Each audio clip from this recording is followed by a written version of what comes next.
If you have a gap in your work history, you might be asked about it in an upcoming interview. I'm going to share with you exactly how to answer that question, whether this gap is because of personal reasons, or you just couldn't find a job, or somewhere in between.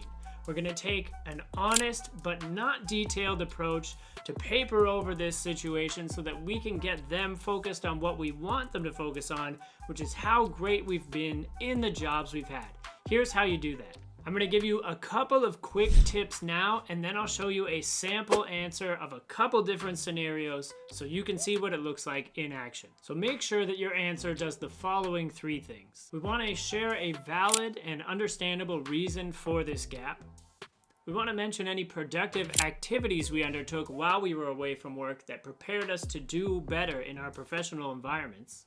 And 3, most importantly, we want to reassure the employer that we are fully available and committed to dive back into full-time work now. So I'll read you my sample answer in just a second, but first, if you need help with your entire job interview process, check out my free job interview course right here on YouTube.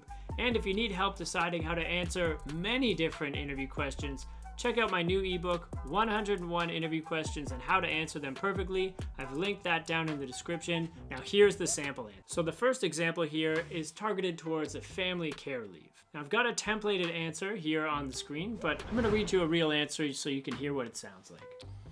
Now during the last 3 years, I took time off to care for my young children.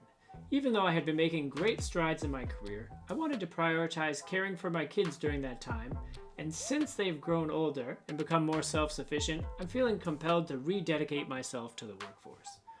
This role seemed like an absolutely perfect fit based on all the success I've had doing similar work prior to my leave, and I also really admire the values you have here, so I felt compelled to apply to this role specifically.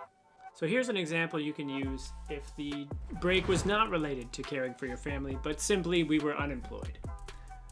During the last 2 years, I took time off after my previous contract ended. During this time, I took a course in graphic design and began submitting my art to local gallery exhibitions. This experience allowed me to explore my passion for the arts, exercise my creativity, and develop new skills. Now I am excited at the opportunity to join your team, and I feel like I can positively contribute to your goals. Now, a ton of people out there have employment gaps. It does not stop most people from getting great new jobs. That includes you.